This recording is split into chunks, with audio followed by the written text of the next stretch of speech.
realmente el ser, lo que son nuestros estudios, lo que es la gnosis. Ante todo,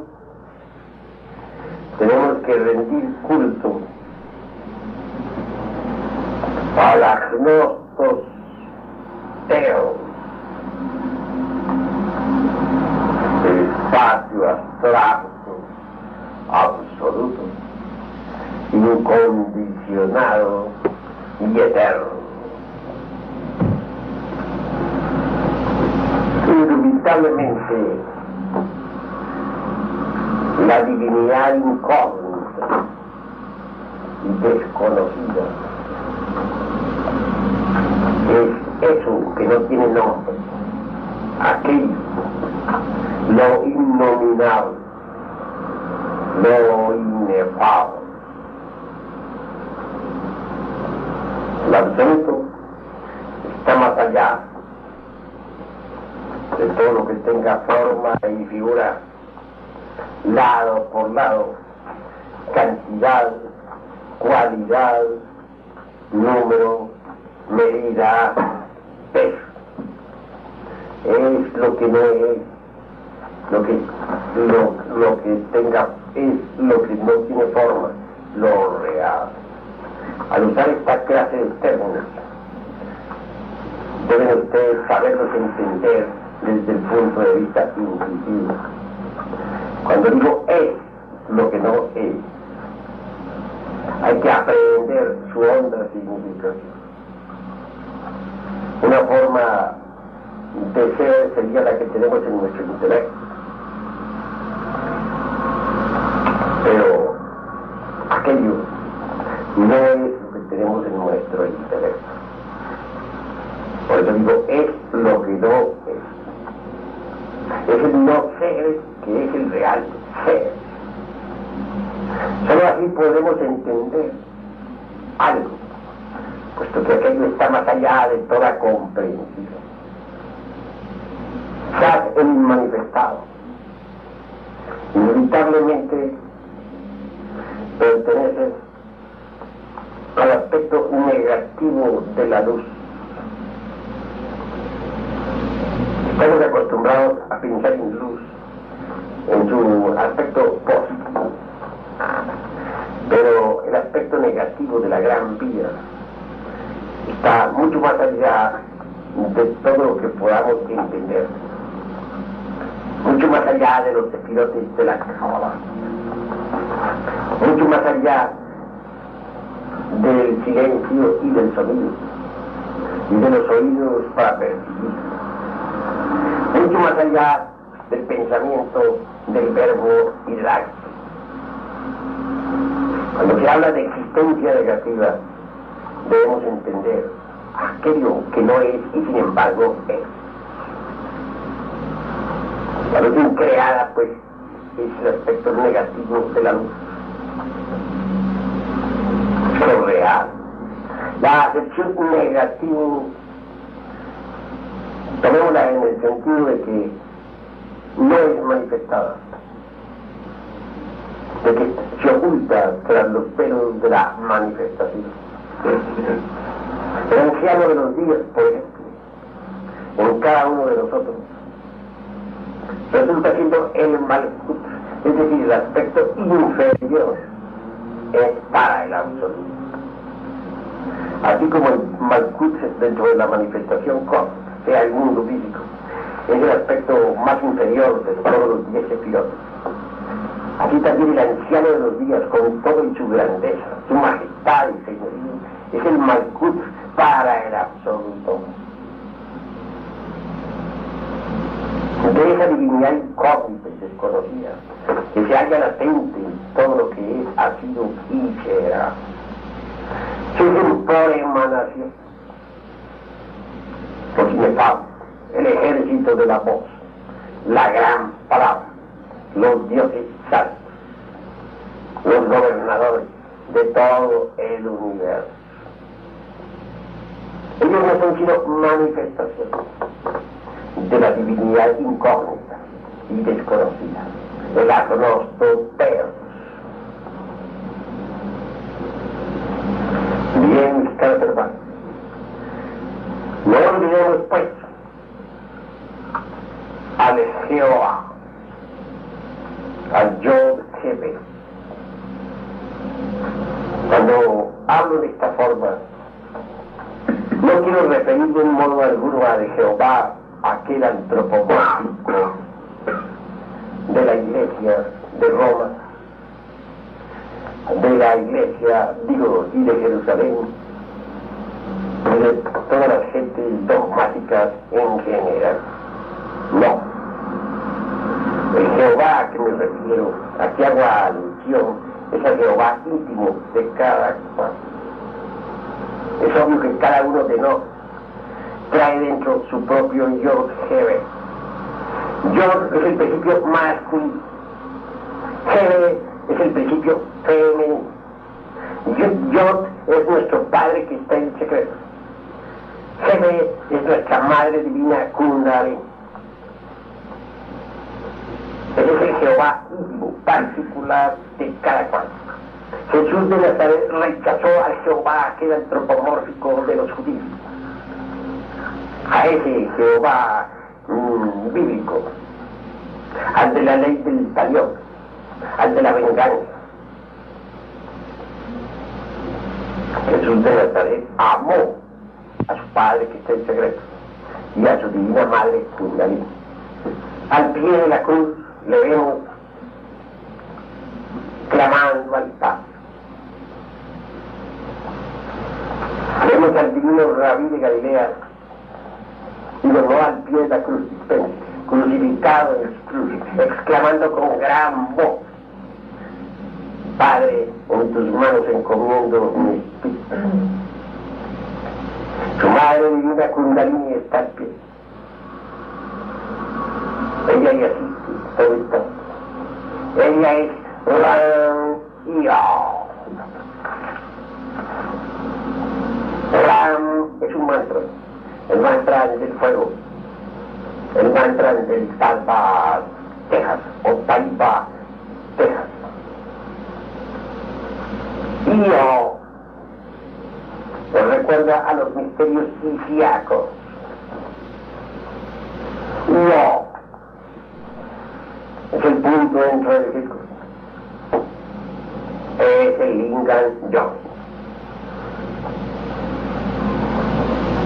Así pues, hermano, Jesús rechazó definitivamente al dogmático Jehová, a ese que fundamentaba toda su doctrina en la venganza de ojo por ojo y diente por diente, y adoró firmemente a su Padre que está en secreto y a su divina Madre.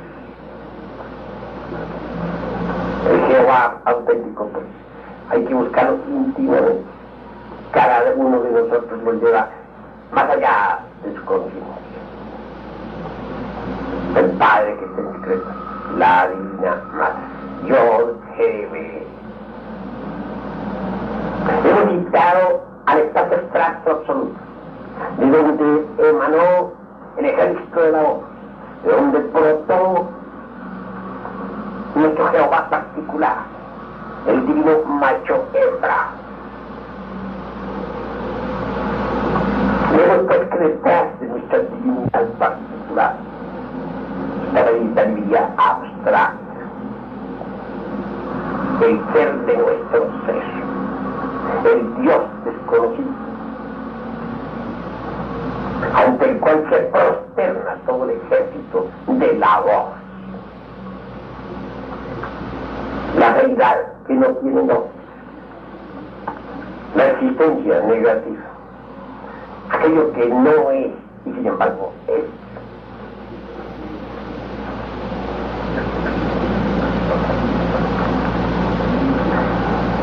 Esto pues de donde ha brotado nuestro ser interior, habiendo sabido que emanó de entre las entrañas del espacio astral, incondicional y eterno. Necesitamos orientarnos. Ante todo, se hace indispensable que nuestro Padre Madre interior pueda autorrealizarse en nosotros. Eso es posible si nos comprendemos a sí mismos, si logramos eliminar de nuestra naturaleza los elementos inhumanos que cargamos dentro. Veamos que allá en la profundidad de sí mismos está nuestro Padre Madre, nuestro Elohim primordial, que ha emanado del Dios desconocido, de la luz insondable, del espacio abstracto, incondicionado y eterno. Él ha venido con un propósito, y es tomar forma en nosotros, autorrealizarse, cristalizar en nosotros.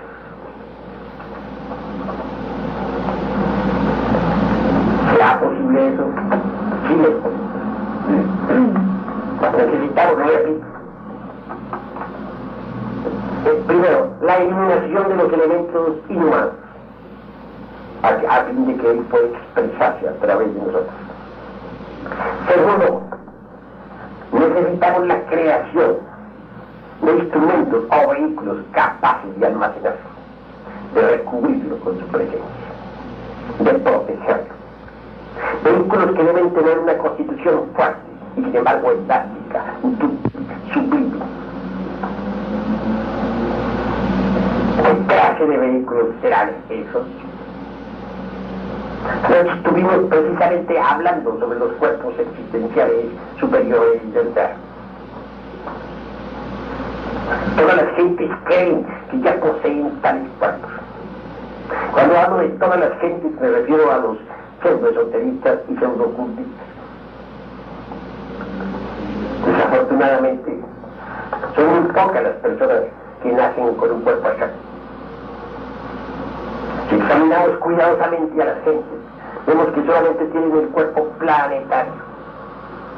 Ese cuerpo está gobernado por 48 leyes. Y lo que estoy diciendo está comprobado por los 48 cromosomas que existen en la célula germinal. Ya se sabe, el elemento masculino proporciona 24 cromosomas para formar esa célula. No ignoran los biólogos que el elemento femenino aporta otros 24 cromosomas. Sumados nos dan 48, que es el número que se necesita para una célula germinal. Así pues, nuestro cuerpo físico está gobernado por 48 leyes. Es un instrumento maravilloso. Desafortunadamente, la humanidad solamente posee dicho instrumento. El asiento vital de tal vehículo es el cuerpo vital, el linga sharira de los teólogos, la condensación biotermoelectromagnética, en la cual se halla la raíz misma de nuestra existencia. Más allá de esos cuerpos, lo único que existe es el ego. Y eso es la humanidad. El bípedo tricerebral, el animal intelectual, solamente posee el cuerpo planetario con un asiento vital. Y dentro, muy dentro, lleva el ego, el yo, el mismo, el sí mismo. Tal vehículo, digo, tal yo, tal ego, está compuesto por diversos elementos inhumanos. Desafortunadamente, la esencia se halla enfrascada, embutida entre los citados elementos. Y es obvio que se procesa de acuerdo con su propio condicionamiento.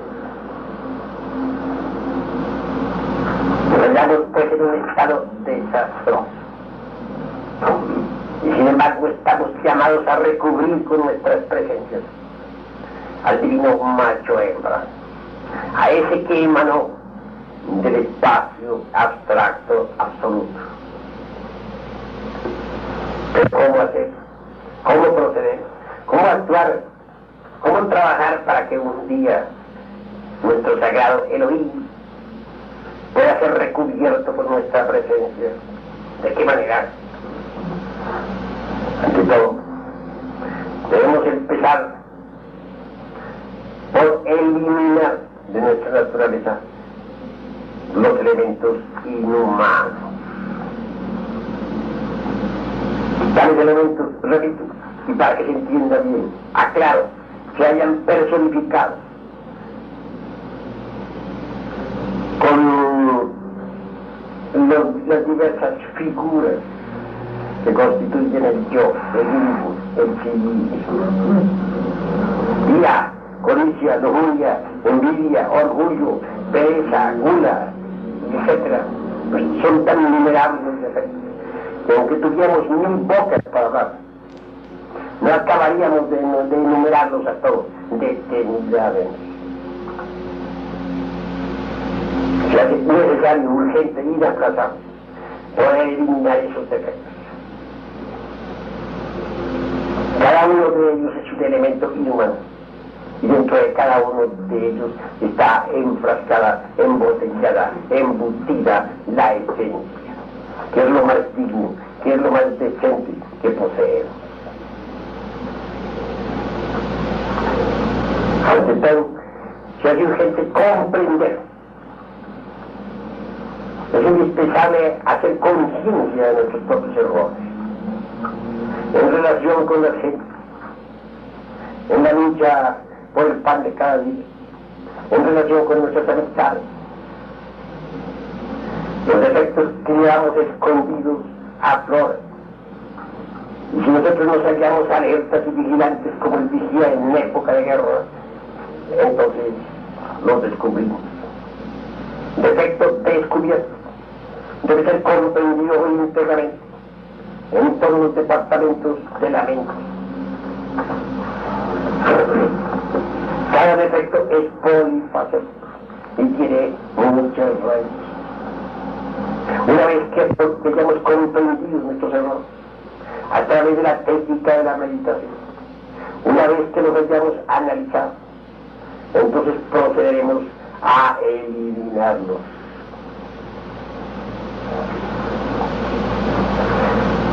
Podríamos comprender, por ejemplo, el defecto de la ira y sin embargo continuar con ella. Podríamos comprender el defecto de la envidia y sin embargo llevarla adentro. Es necesario también, repito, eliminar. Y esto solamente es posible usando la fuerza eléctrica sexual.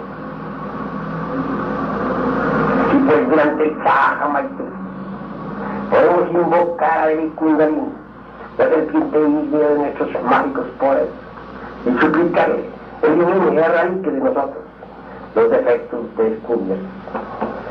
Ella procederá usando la lanza de dinero para arrojarlos fuera.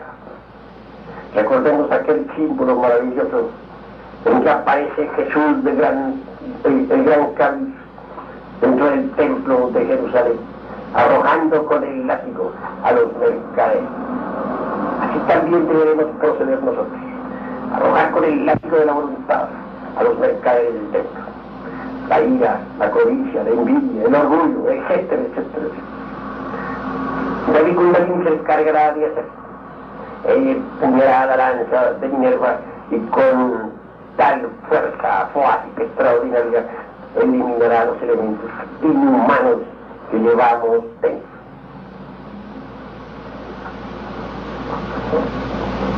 Así, mis caros hermanos, la conciencia se irá emancipando, liberando.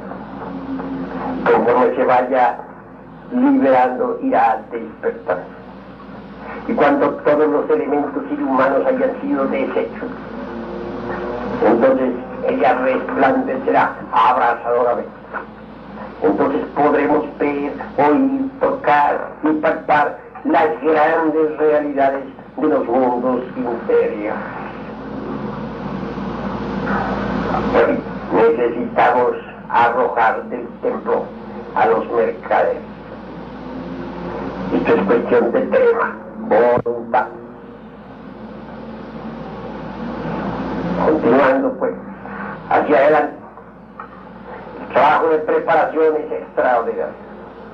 Pues necesitamos realmente trabajar demasiado para poder un día recurrir con nuestra presencia al divino macho adentro, al Elohim interior que emanó un día de la luz increada del espacio abstracto absoluto. Yendo más profundamente a la preparación del templo, diremos que se necesita la fabricación de un cuerpo abstracto. Eliminar el ego es una parte. Crear los cuerpos existenciales superiores del ser es otra parte. Y sacrificarlos por la humanidad es nuestro deber. Con esos tres factores de la revolución de la conciencia conseguiremos la autorrealización íntima del ser. Con esos tres factores de la revolución de la conciencia nos capacitaremos para poder cristalizar en nuestro interior al Elohim íntimo, al Padre Madre, al Jehová particular propio, al Yo Jefe. La creación de los cuerpos existenciales superiores del ser es también de suma fácil. Necesitamos transmutar el sagrado esperma en energía. En otros tiempos, cuando la humanidad todavía no había desarrollado el abominable órgano Kundartiguado, nadie extraía de su cuerpo el sagrado esperma. Mas cuando le fue introyectado al animal intelectual el abominable órgano Kundartiguado, entonces gozó eliminando el sagrado esperma. Si nosotros transmutamos a esa materia venerable en energía, podremos crear los cuerpos existenciales superiores del ser. Pero ante todo hay que comprender diversos procesos alquimistas. Se nos ha dicho que para la gran obra, con una sola sustancia tenemos. ¿Cuál será esa sustancia? Nosotros respondemos con el mercurio de la filosofía secreta. ¿Dónde está ese mercurio? Pues diremos que es el alma metálica del esperma. Es claro que al no gastar el licor sexual, este se transmuta en energía, y esa energía es el mercurio de la filosofía secreta. Es decir, el alma metálica del esperma es el mercurio de la filosofía secreta. Esa alma metálica está representada por Lucifer. Al citar a este personaje no debemos descansar. Este Lucifer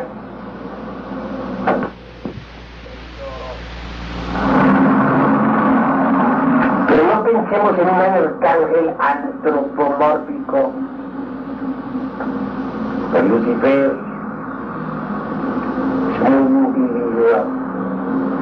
Cada uno de nosotros tiene su Lucifer particular e individual. Lucifer es uno de los aspectos de nuestro ser interior, y en verdad que el más importante. es, por decirlo así, el doble de nuestro robot interior, el duplicado del tercer logos en nosotros. La sombra es Shiva, el archihierofante y archimago, que resplandecía en verdad, abrazadoramente, como arcángel inefable. Era un santo Kumara. Pero cuando caímos en la generación animal, ese, dijéramos a raíz de nuestro ser, o uno de los aspectos más importantes de nuestro ser, por ser el duplicado de nuestro Dios íntimo, cayó de hecho en las tinieblas de este mundo y se convirtió en el diablo. Hay tantos diablos en la tierra cuantos seres humanos. Cada uno de nosotros tiene su propio diablo. Y este diablo particular de cada uno de nosotros, negro como el carbón, y exhalada por el órgano fundastiguador, el fuat negativo, el fuego de la fatalidad, el fuego luciferino. Está en desgracia después de ser la criatura más excelente. Nadie puede ver en él sino nosotros.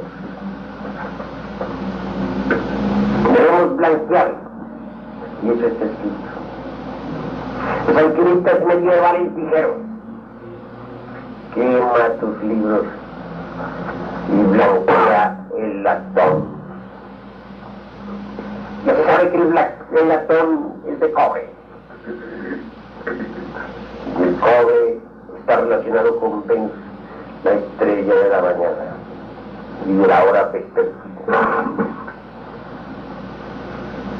Blanquear el latón significa blanquear nuestro propio diablo interior para libertarlo. El Prometeo encadenado, un buitre que devora las entrañas incansablemente, el buitre del deseo. Un coloso tiene potestad sobre los cielos, sobre la tierra y sobre los infiernos, pero lo tenemos en desgracia.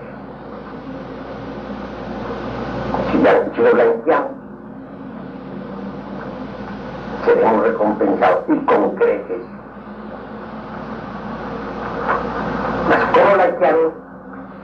Eliminando el ego y creando en nosotros los cuerpos existenciales superiores del ser y sacrificándolos por la humanidad. Entre los aztecas, Lucifer parece lanzándose de cabeza al fondo de la vida, símbolo de nuestra caída sexual. Hay algo de novedoso en la doctrina azteca. Lucifer, ciñendo el cordón de penitente y anacoreta. Lucifer haciendo penitencia. ¿Habrán visto algo más extraordinario? Pues bien, hermano, Lucifer, digamos, la representación de nuestra piedra filosofal. En el fondo es hasta la misma piedra filosofal, pero está tan relacionado íntimamente con el mercurio de la filosofía secreta que parece como si hubiésemos nosotros pasado por una digresión al hacer nuestra disertación, mas no hemos pasado por ninguna digresión. Se necesita poner mucha atención. Ya dije que el alma metálica del esperma es la piedra filosofal. Ya dije Mire que Lucifer es la piedra filosofal. Al fin, ¿cuál de los dos es la piedra filosofal? En realidad, de verdad, tanto Lucifer como el alma metálica del esperma constituyen la piedra filosofal. Esa piedra está velada por Lucifer. Bien, en la catedral de Notre Dame de París aparece un ave, un cuervo, con la vista dirigida hacia la piedrecita del rincón. ¿Qué hay en la piedrecita del rincón? Una figura, el diablo. ¿Qué significa el cuervo de la putrefacción? La muerte. Necesitamos eliminar, matar, destruir el ego animal. Solo así es posible blanquear al diablo que está en el rincón del templo y que desea su liberación, pues quiere volver a ser el arcángel luminoso de otros tiempos. Es alma metálica del esperma. Repito, es extraordinario. Ha emanado del caos. Y son las aguas seminales de la vida. A su vez, de alma metálica, mediante progresión, se desprende una tercera agua, que es el fluido propiamente energético creado, que sube por los canales de ida y pingará hasta el cerebro. Cuando el fuego, el azufre, hace fecundo a ese mercurio, entonces comienza el proceso maravilloso de la iniciativa. Pero tenga en cuenta los tres aspectos del mercurio. Primero, como caos metálico, simple esperma. Segundo, como alma metálica o mercurio. Y lo tercero, la tercera agua, el fluido aquel maravilloso que sube por los canales de ida y pingara hasta el cerebro. Un momento llega, o llegará, en que esa alma, ese tercer aspecto, esos fluidos sexuales, ascendiendo por los canales de ida y pingara, sean fecundados por el fuego sagrado. He ahí el ligamen del mercurio y el azufre en su primer aspecto. Y todo el progreso esotérico de nosotros se fundamenta en los cruces incesantes del mercurio con el azufre. El órgano sexual citose, del que cuando se hablan los mejores ocultistas en sellos y dulces, obviamente corresponde al mercurio mismo, al tercer aspecto, a la tercera agua mercuriana.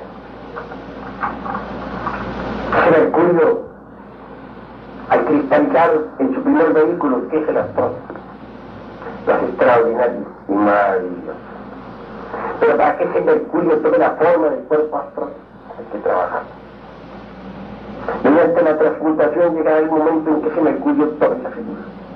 Ya provistos de un cuerpo astral, podemos viajar con él a través del espacio infinito.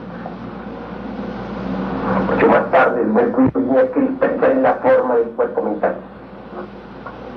Y muchísimo más tarde, en la forma del cuerpo causal. Vean ustedes las tres formas de la cristalización del mercurio. Cuando esos cuerpos existenciales han quedado formados, encarnamos al alma humana. Pero no basta crear con el mercurio los cuerpos existenciales superiores del ser. Debemos saber que Mercurio está llamado a cargar el oro del Cristo cósmico dentro de sí mismo. San Cristóbal cargando al niño, o la oveja cargando su bendición. Es una alegoría de esta verdad que estamos diciendo. Cada uno de nosotros debe, ante todo, preparar su Mercurio. Una vez preparado, no olvidar que dentro de él debe desarrollarse el niño de oro de la línea sexual. Así pues, el hidrógeno sexual silvestre que nos habla Guillermo no es otra cosa sino el mismo Mercurio. Cuando se dice que el Mercurio, que el oro se desarrolla dentro del Mercurio externo. Pero ¿qué clase de oro es el que se forma? Repito, el oro Cristo, porque Cristo es el oro. Dentro de esos cuerpos del Mercurio debe formarse el oro del Cristo. Es decir, debe el logos tomar forma. Ese es el trabajo de experiencias algo difícil. No basta crear los cuerpos existenciales superiores del cuerpo. Hay que ir más lejos.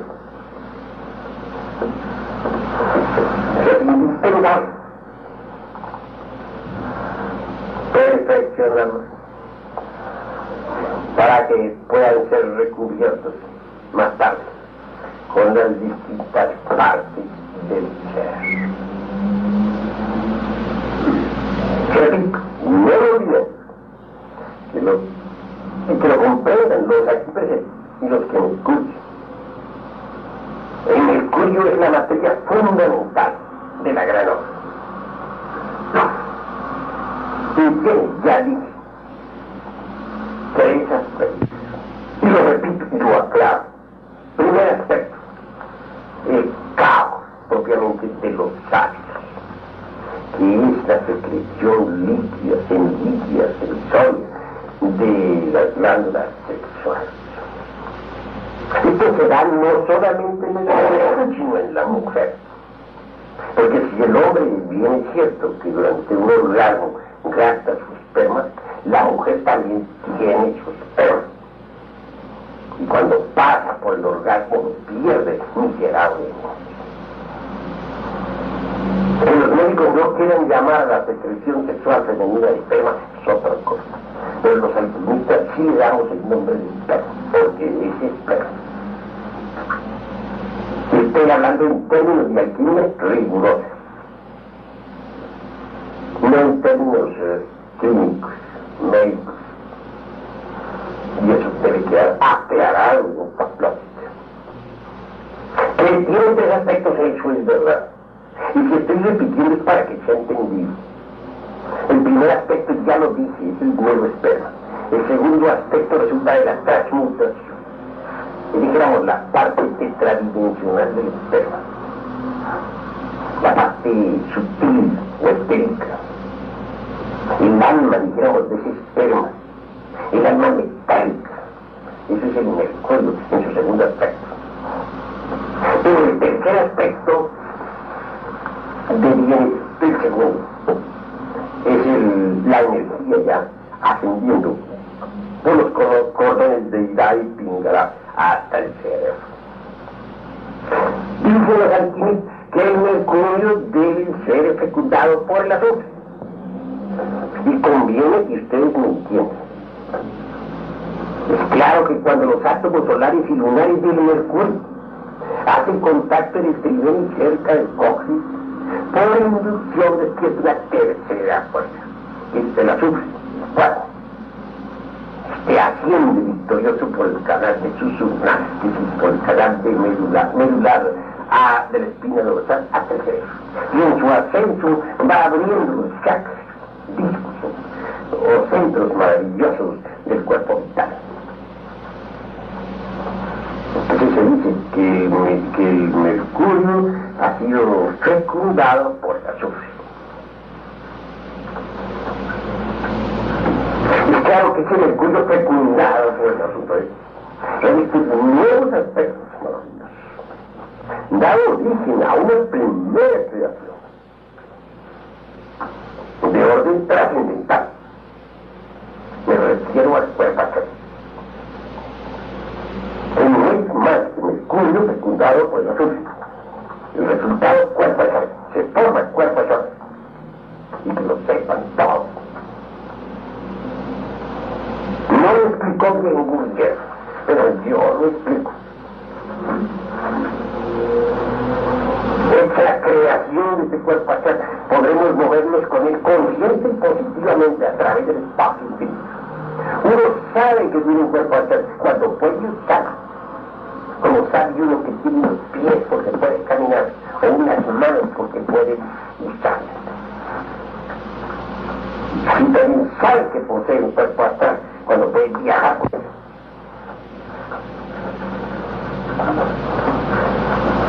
Habiendo fabricado el cuerpo astral no se ha hecho todo. Habremos adquirido inmortalidad, sí, en el mundo de los 24 leyes. Es decir, en el mundo astral. Una persona que no ha adquirido, que no ha fabricado el cuerpo astral, no es inmortal. A la hora de la muerte, su cuerpo físico se vuelve polvo. Y lo que continúa en ese mundo astral son los distintos elementos que forman el yo, el mí mismo, el sí mismo.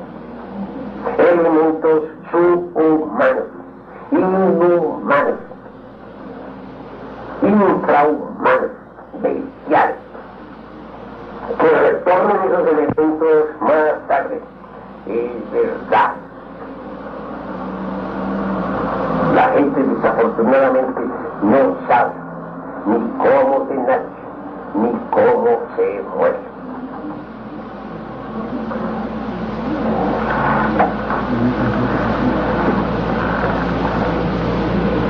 Creado la chata, repito, habrá que creación mental individual, un vehículo mental con que se va a crear. Es con el mismo mercurio. Es con el mercurio que se va a crear el mental. El mercurio en una octava superior a la de astral. En mucho más tarde, repito, con el mismo mercurio en una tercera octava, se creará el cuerpo de la voluntad consciente. Así pues, vean ustedes cómo con el mercurio vienen a formar los cuerpos existenciales superiores del ser. Ahora, dentro de ese mercurio debe aparecer el oro. No el oro meramente material, sino el oro Cristo, el oro espiritual. Pero para hacerlo más comprensible, hay que hacer de oro más tarde. Es decir, llevar ese mercurio hasta convertirlo en oro. El cuerpo astral debe volverse de oro. Y después el mental. Y después el causal. Eso es lo que se quiere especificar cuando se dice que dentro del mercurio debe formarse el oro. Claro, una vez que los cuerpos estos han quedado en oro puro, pueden ser y deben ser devorados por la serpiente. Esto es lo que queremos aclarar cuando decimos que los cuerpos hay que perfeccionarlos y luego hay que recubrirlos con las distintas partes del ser. Claro, el primer cuerpo que habrá de devorar la serpiente ígnea de nuestros mágicos poderes es el astral. El segundo cuerpo que la serpiente sagrada debe devorarse es el mental. El tercer cuerpo que la serpiente sagrada debe devorarse es el causal. Mucho más tarde la serpiente híbrida de nuestros mágicos poderes habrá de tragarse el alma espiritual y el íntimo.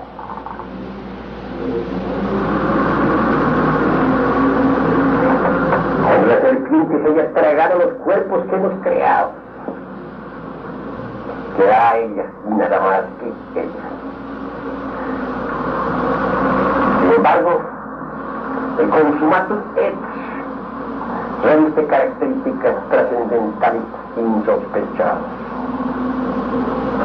A la serpiente que siempre está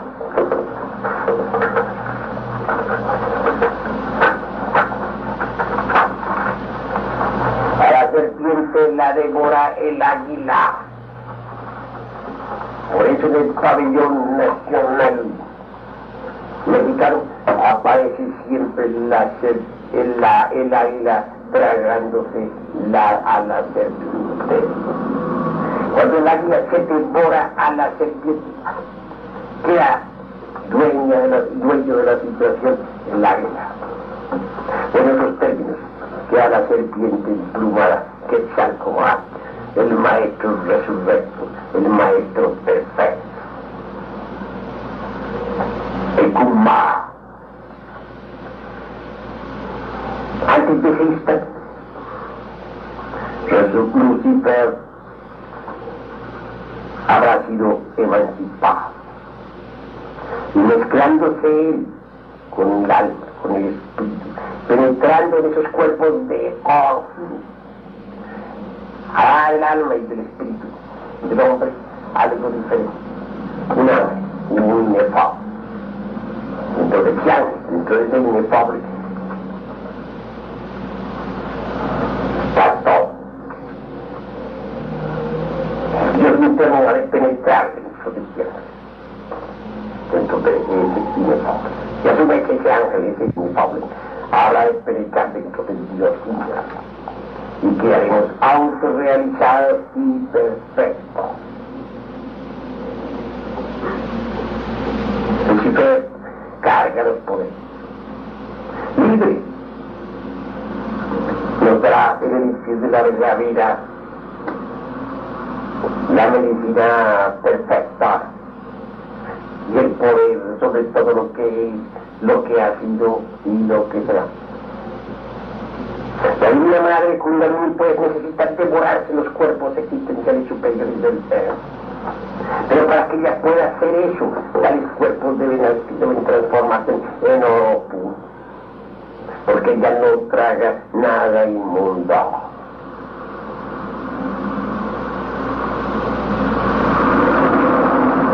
Así es, mis caros hermanos, como nosotros tenemos que quedar dentro de la serpiente, y la serpiente dentro de nosotros. Así es como el águila viene a quedar dentro de nosotros y nosotros dentro del águila. En una palabra, así es como el Padre Madre, el Elohim inmortal, se levantará de su sepulcro de cristal para venir al mundo y ver con los ojos de nuestro rostro y hablar con nuestra laringe creadora. Así es como cada uno de nosotros está llamado a convertirse en un Kuma, en un Elohim primordial, en un gran maestro. Pero no olviden que el fundamento de toda esta gran obra es el Mercurio. Por ahí hay un relato en donde se dice que San Cristóbal, y eso es algo muy interesante, dijo: voy a servirle al hombre más poderoso de la tierra. Se pone un rey, y allá para: Señor, me dijeron que tú eras el más poderoso hombre de toda la tierra. Vengo a servir. El rey lo nombró, pues, su esclavo. Lo hizo esclavo. Pero un día, vio que el rey temblaba ante algo y se persignaba. Entonces le dice: Señor, ¿por qué temes? Contestó el rey: porque tengo temor al diablo. Entonces el diablo es más poderoso que tú. Se le voy allí, y yendo por un camino vio un grupo de jinetes en sus cabalgados. Había uno que los dirigía, el jefe, ese es el diablo. A San Cristóbal le dijo: ¿tú eres el diablo? Respondió el jinete: sí, yo soy. Me dijeron que tú eras el más poderoso y ven, y quiero servir. Sígueme, me dijo el diablo.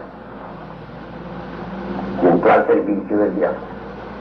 Pero sucedió que mucho más tarde vio que el diablo temblaba ante una cruz. Claro, le preguntó el hombre al diablo, ¿y por qué tiemblas? ¿Por qué temes? Dijo, porque yo le temo al Cristo. Ah, entonces el Cristo es más fuerte que tú. Dijo, sí, es más fuerte. Pues me voy a servir al Cristo. Andando por esos caminos encontró un monje. ¿A dónde vas?, le dijo el monje. Respondió San Cristóbal, voy en busca de Cristo, porque me han dicho que es más poderoso. El monje le dijo, mira, si quieres servir al Cristo, pero ese rey, dijo, sí, pues pasa a la gente al otro lado. Haz algo por la pobre gente. Ahí no hay barcos ni nada, y tú con tu fuerza puedes ayudar a pasar gente. San Cristóbal se dirigió al río y estuvo durante algún tiempo pasando gente de una a la otra orilla. Pero un día vino un niño. San Cristóbal alzó al niño, intentó pasarlo a la otra orilla, pero el niño pesaba terriblemente y al fin San Cristóbal impaciente le dijo, pero niño, no te pongas tan pesado. Entonces el niño respondió, yo soy más pesado que el mundo entero. ¿No dijiste que quería servirle al Cristo? Yo soy Jesús, el Cristo. Claro, San Cristóbal quedó perplejo. Pasó el niño al otro lado, lo puso sobre una piedra, y un monje con una lámpara tomó al niño. Y pues, hermanos, San Cristóbal cargando al niño es un símbolo del mercurio dentro del cual se debe formar el oro puro, el oro del Cristo. La oveja cargando su vellón es otro símbolo de lo mismo. San Cristóbal representa precisamente el mercurio. Aquel ángel del Apocalipsis con un pie en la tierra y otro sobre las aguas y un librito en sus manos levantando al cielo, la diestra del cielo y jurando, y rodeado de un arco iris. No es otra cosa sino el mismo mercurio. El libro es el libro de la sabiduría, que tiene 7 sellos. El que sea capaz de romper los 7 sellos del libro del Apocalipsis se convertirá en un Dios terriblemente divino.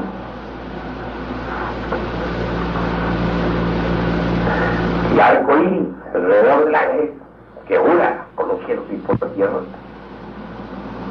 No son sino los colores de la gran rosa. Ese mercurio, en un principio es negro, representando la muerte de los elementos humanos. El blanco, cuando ya tenemos derecho a usar la túnica de lino blanco. Después amarillo, cuando ya tenemos derecho a ponernos esa túnica para oficiar en el templo. Y por último rojo, cuando ya se nos entrega la púrpura de los reyes. Esa púrpura solamente se nos entrega después de que la serpiente sagrada se ha tragado el vehículo que quiere tragarse. El mismo proceso de colores del aura o del arco iris que aparece en el ángel se repite en cada cuerpo. En el astral, en el mental, en el causal, etcétera, etcétera, etcétera. Pero, repito, vuelvo a cristalizar, lo importante es el mercurio. Aparece por allá una pintura antigua, donde se ve en el océano una hada maravillosa.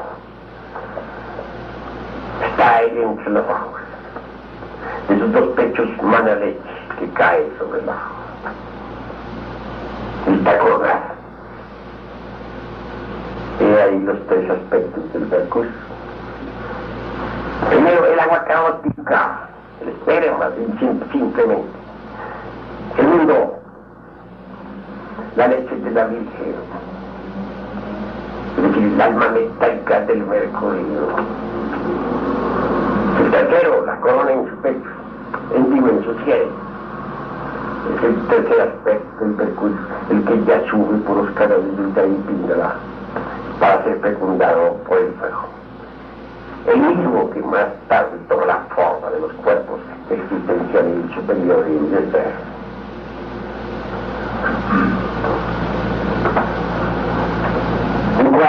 Otro cuadro de la Edad Media aparece una gran fuego.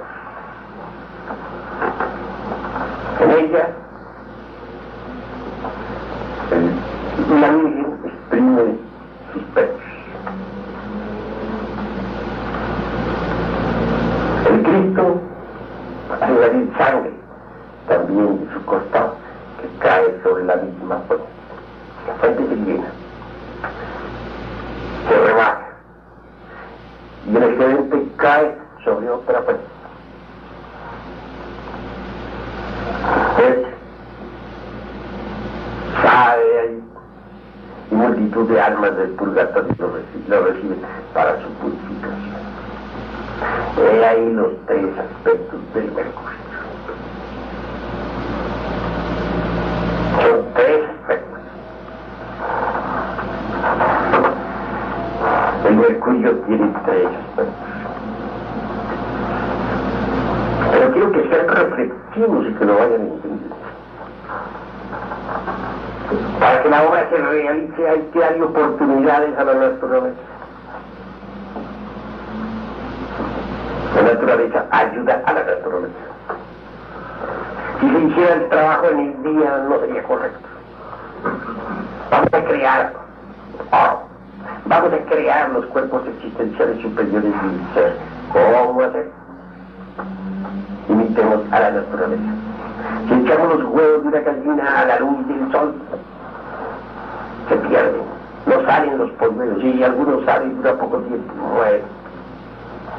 Esos huevos deben estar en las tinieblas para que sean fecundados. La reproducción se realiza siempre en tinieblas debido a la disposición de los órganos creadores. La criatura se forma entre las tinieblas del vientre materno. Todo se gesta en las tinieblas. El sol es el enemigo número uno de toda generación. Así que el trabajo con el mercurio hay que hacerlo en la noche, no en el día, en la noche. Los cuerpos deben tomar forma, poco a poco. Son la cristalización misma del mercurio.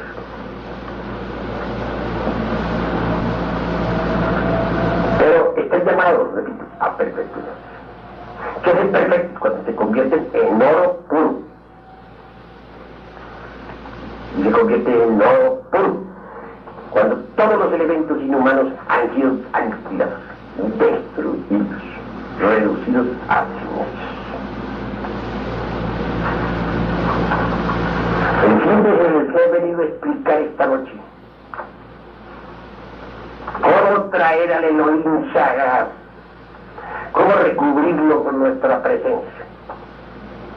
Él que emanó un día del espacio incondicionado y eterno, debe venir al mundo. Y cada uno de nosotros debe convertirse en el Elohim de la gran obra. Y la gran obra consiste precisamente en la autorrealización. Trabajar con el mercurio de la filosofía secreta. Entendido esto, mis caros hermanos, hemos rasgado todos los velos de la alquimia.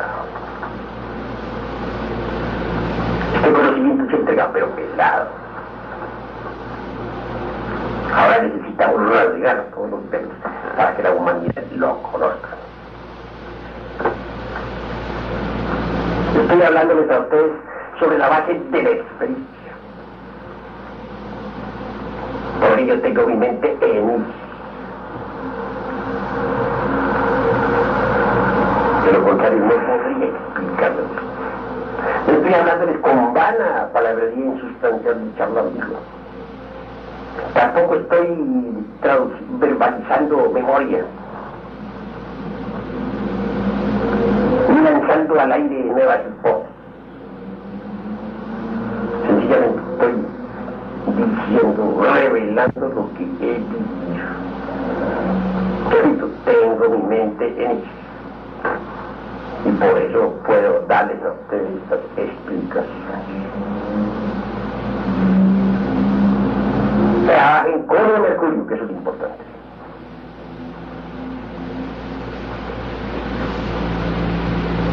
Así lograremos todos recurrir con nuestra presencia al Padre Madre, que emanó un día del espacio abstracto absoluto. Hasta aquí mi plática de esta noche. Si hay alguno que tenga algo que preguntar, puede ya hacerlo. Quisiera aclararme, maestro, en una relación común, corriente, relación sexual, en ambos, o sea, varón y hembra, hay orgasmo, pero en el hombre hay eyaculación, en la mujer no hay eyaculación, o sea, en ambos hay descarga, pero en la mujer no hay eyaculación. En otras palabras, la mujer no es fornicaria. Ese es mi humilde concepto. Tuviera la amabilidad de aclarármelo un poco, por favor, maestro. Bueno, vuestro concepto, caro hermano, es el de mucha gente en ese sentido. Pero claro, es falso. Porque el orgasmo existe en el hombre y en la mujer. No, correcto, pero la eyaculación es la que... El hombre pierde su esperma, lo eyacula.